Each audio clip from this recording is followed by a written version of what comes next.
Hello everyone, welcome to Lucent coaching classes private limited. मेरा नाम सोनिया भारद्वाज है। हम करंट अफेयर का पार्ट 2 स्टार्ट कर रहे हैं। इस वीडियो को आप एंड तक देखें क्योंकि आने वाले सभी एग्जाम्स, सभी कॉम्पिटिटिव एग्जाम्स के लिए आपको इनसे बहुत मदद मिलने वाली है। तो चलिए अपना पहला टॉपिक स्टार्ट करते हैं जो है यूएनडीपी। यूएनडीपी की फुल फॉर्म क्या है? United Nation Development Programme. अब United Nation Development Programme labs बना रहा है। वो लैब्स किनके साथ मिलकर बना रहा है? कतार एंड जर्मनी के साथ मिलकर लैब्स बनाई जा रही हैं। जो ये लैब्स होंगी ये 78 नेशंस को कवर करेंगी और 60 लैब्स होंगी। इसका मतलब क्या है कि 60 लैब्स बनाई जाएंगी ग्लोबली जो कि 78 नेशंस को सर्व करेंगी। ठीक है, अब इसमें क्या काम करेंगी लैब्स बनके? जितना भी हमारा ग्रास रूट्स का डेवलपमेंट है उसके लिए मेन काम करेंगे। मतलब जो हमारे सस्टेनेबल डेवलपमेंट गोल्स हैं उनको अचीव करने में मदद की जाएगी बाय द यूएनडीपी। कतार एंड जर्मनी जो मिलकर लैब्स बना रही है उनके थ्रू। अब इसमें फर्दर हम देखते हैं अगर तो इंडिया में ये लैब बनेगी या नहीं बनेगी। तो इंडिया में ये लैब बनेगी और किनके साथ मिलकर बनेगी? अटल इनोवेशन मिशन के साथ मिलकर यूएनडीपी इंडिया में ये लैब्स बनाएंगे। अब इंडिया में जब ये लैब्स बनाएंगे तो इंडिया के जो मेजर इश्यूज हैं उन्हें फेस करते हैं जो इंडियंस, उनको सॉल्व किया जाएगा। जैसे कि air pollution, sustainable water management, better livelihood, inequality को खत्म करेंगे। तो इन सब चीजों पे यूएनडीपी काम करेगा। और जैसे कि आप देख रहे हैं सस्टेनेबल डेवलपमेंट गोल्स को अचीव करने के लिए ये लैब्स काम मदद करेंगी। अब सस्टेनेबल डेवलपमेंट गोल्स पे हमने अपनी पिछली वीडियो में भी एक टॉपिक पढ़ा था। जैसे कि मैंने कहा था कि जो भी कॉमन टॉपिक्स आते जाएंगे हम उन्हें रिलेट करते जाएंगे। तो अब आप मुझे कमेंट सेक्शन में आंसर करके बताइए कि पिछले टॉपिक में, पिछली वीडियो में करंट अफेयर की जो हमने सस्टेनेबल डेवलपमेंट गोल से रिलेटेड टॉपिक्स पढ़े थे वो कौन से थे। क्लियर? आगे चलते हैं और आपको उनकी जो लिंक है वो डिस्क्रिप्शन बॉक्स में मिल जाएगा पिछली वीडियो का। अब आपसे पूछा जा सकता है कि यूएनडीपी का हेडक्वार्टर कहाँ है? तो इनका हेडक्वार्टर है न्यूयॉर्क। समझ में आया होगा। सेकंड टॉपिक पे आते हैं जो है blue flag certificate. Blue flag certificate basically क्या है? Blue flag certificate for beaches.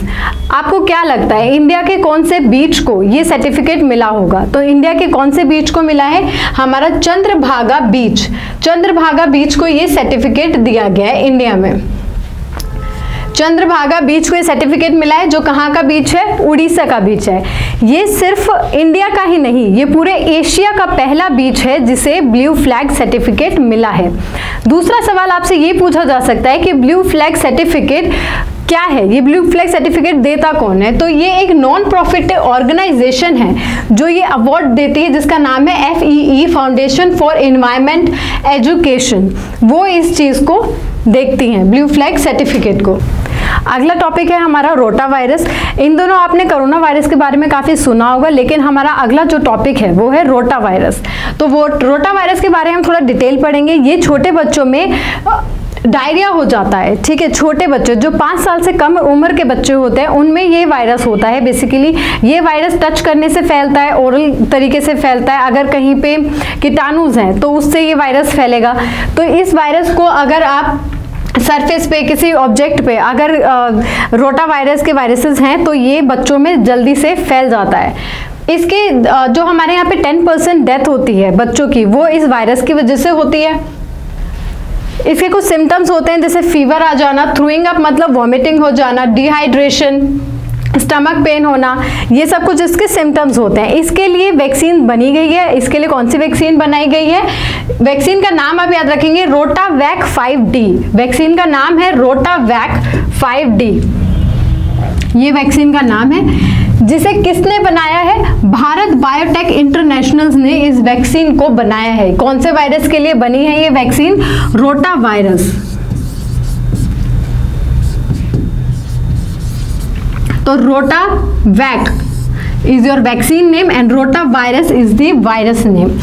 एक चीज और याद रखिएगा, RNA वायरस है। R for rota, R for Rotavac FD and R for RNA virus है ये। क्लियर है? और इसे वाइस प्रेसिडेंट ने इंट्रोड्यूस किया था इस वैक्सीन को। आगे चलते हैं। हमारा नेक्स्ट टॉपिक है PPRTMS। नाउ PPRTMS की फुल फॉर्म क्या है? सबसे पहले आप ये जान लें। इसकी फुल फॉर्म होती है political parties registration tracking management system. Now political parties को रजिस्ट्रेशन ट्रैकिंग सिस्टम, इससे आप क्या समझ पा रहे हैं?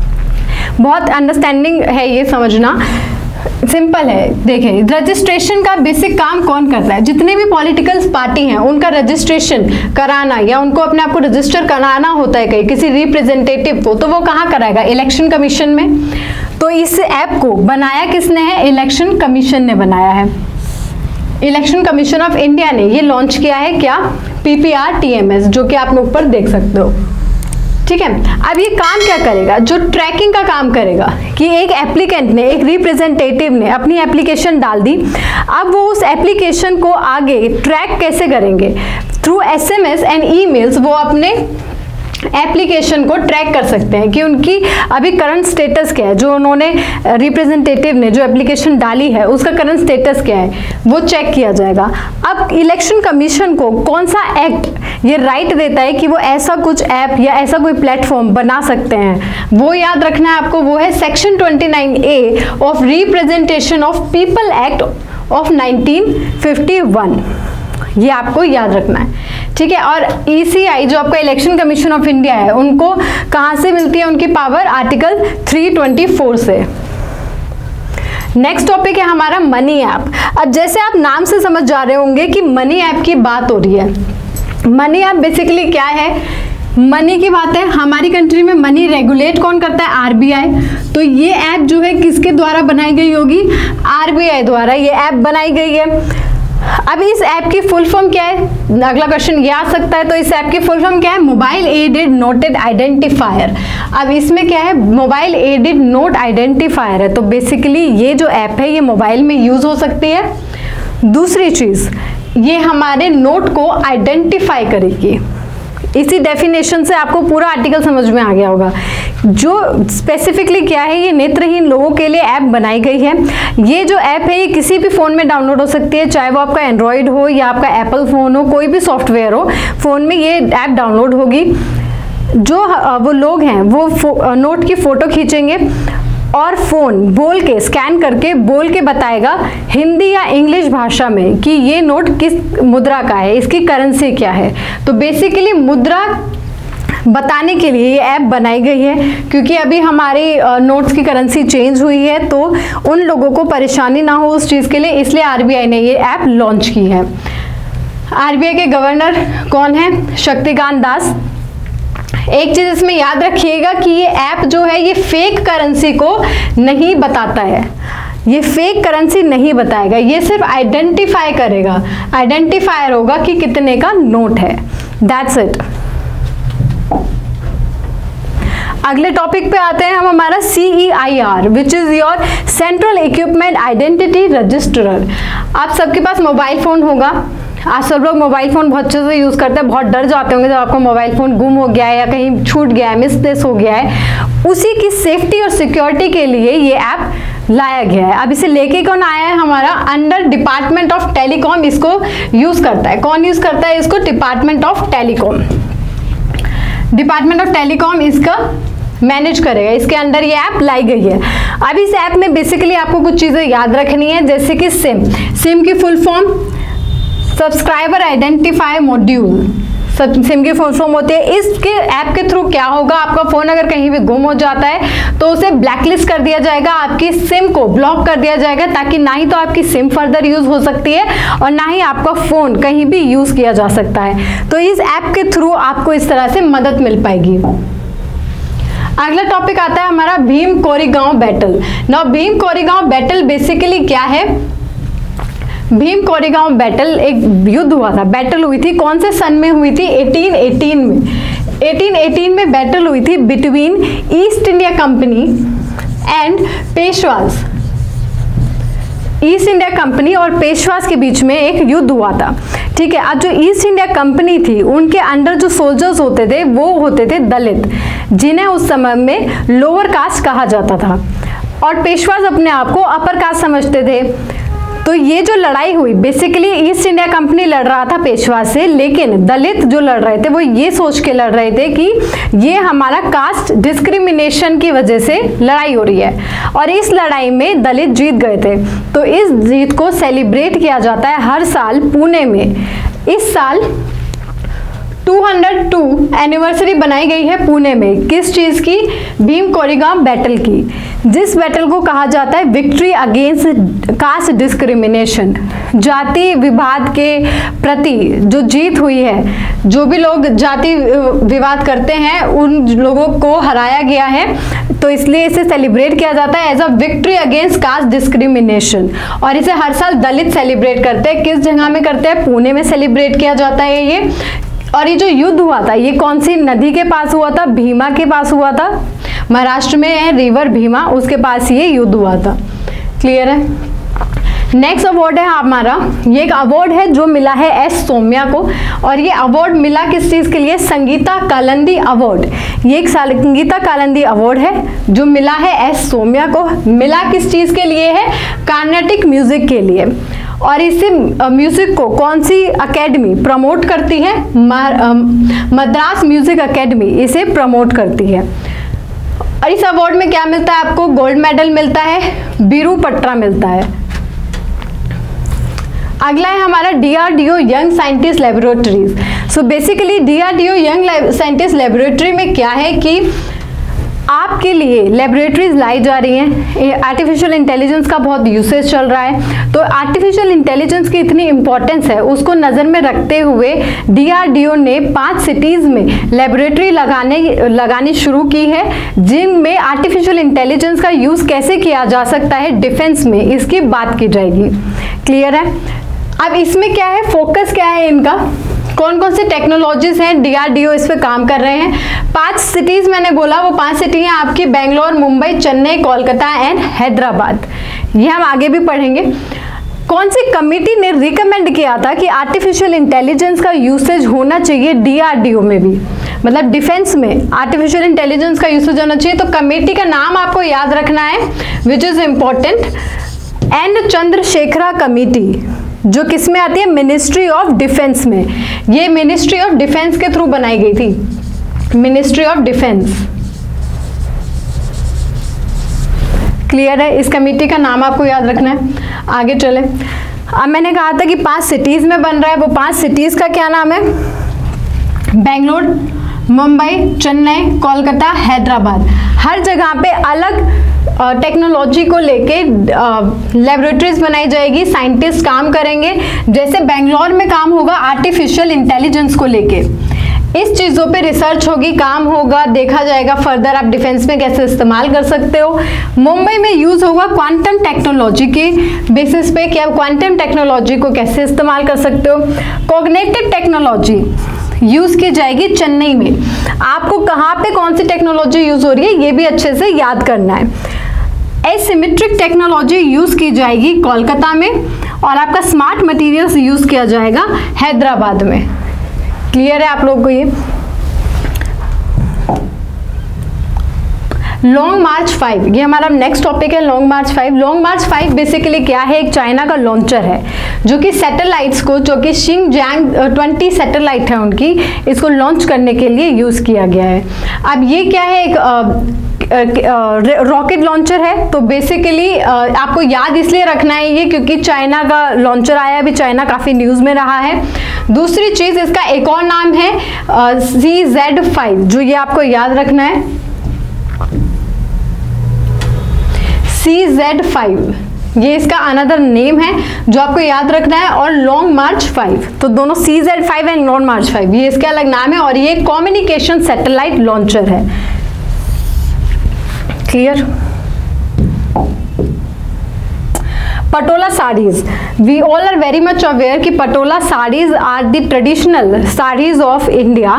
सो पटोला साड़ीज को पहली बार एक सिल्क प्रोसेसिंग यूनिट लगाई जाएगी। कहाँ पे? गुजरात में। गुजरात की कौन सी स्टेट में, कौन सी सिटी में, किस जगह में गुजरात में ये प्रोसेसिंग यूनिट लगाई जाएगी? तो आप इसे थोड़ा सा डिटेल में देखेंगे। ठीक है, तो देखिए सबसे पहले पटोला साड़ी के बारे में थोड़ा सा जान लेते हैं। ये हमारा डबल इक्कत ओवन साड़ीज होती है, मतलब इसमें डबल इक्कत का काम होता है, और ये हैंडलूम साड़ियाँ भी बनती हैं। क्लियर? बेसिकली ये बनती है पटना गुजरात में, इंडिया में। कहाँ पे बनती है? पटना गुजरात, इंडिया के इन एरियाज में।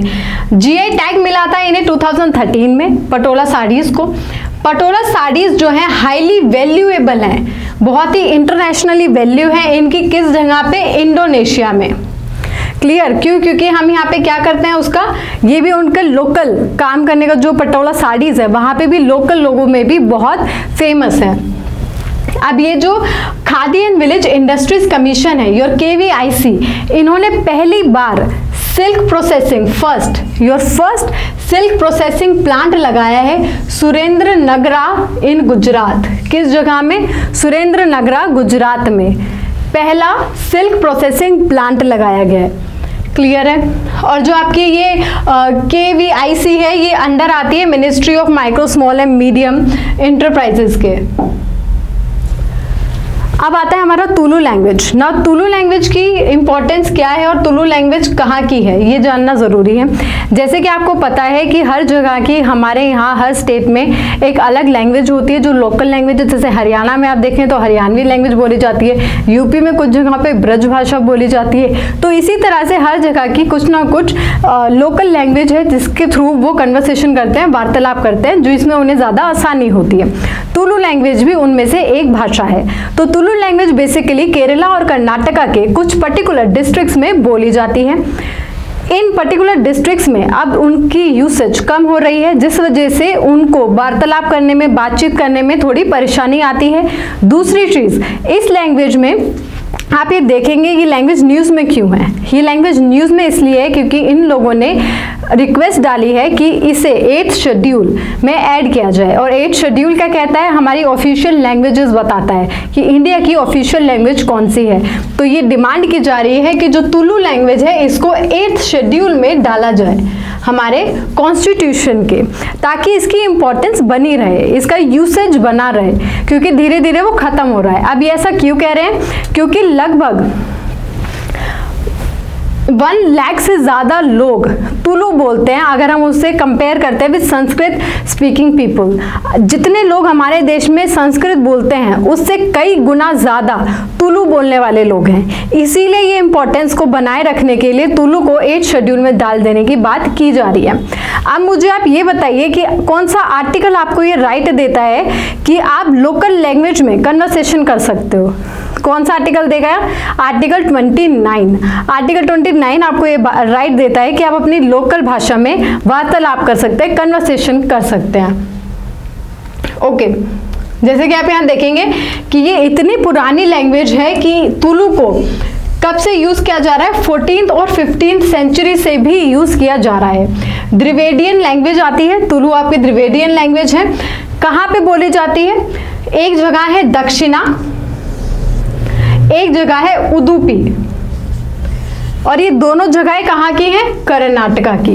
क्लियर? मैंने कहा था केरला और कर्नाटका में बोलते हैं, तो कर्नाटका में इन 2 डिस्ट्रिक्ट में ये भाषा बोली जाती है, और ये दोनों ही आपके कोस्टल एरिया हैं कर्नाटका के। ठीक है। दूसरी जगह है आपका कासरागोड। कासरागोड कहाँ की डिस्ट्रिक्ट है? आपकी केरला की।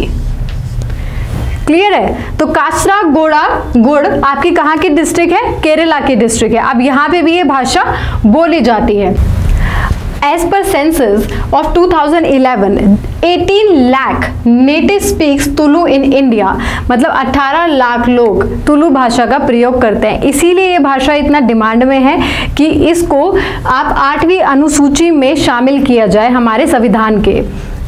और ये भाषा कहाँ से आती है? द्रिवेडियन परिवार से ये भाषा आती है। आर्टिकल 29 हमें बताता है इसकी माइनॉरिटीज के बारे में। तो आई होप आपको आज का वीडियो समझ आया होगा। इसे लाइक करें, शेयर करें, आने वाली फर्दर वीडियोस के लिए सब्सक्राइब करें। पिछली वीडियो के लिए आपको लिंक डिस्क्रिप्शन बॉक्स में दिया गया है, वहां जाके वीडियो को रिवाइज करें, सेकंड वीडियो से रिलेट करें। कोई भी क्वेरी होती है, क्वेश्चन होता है तो प्लीज़ उसे कमेंट सेक्शन में मेंशन करें।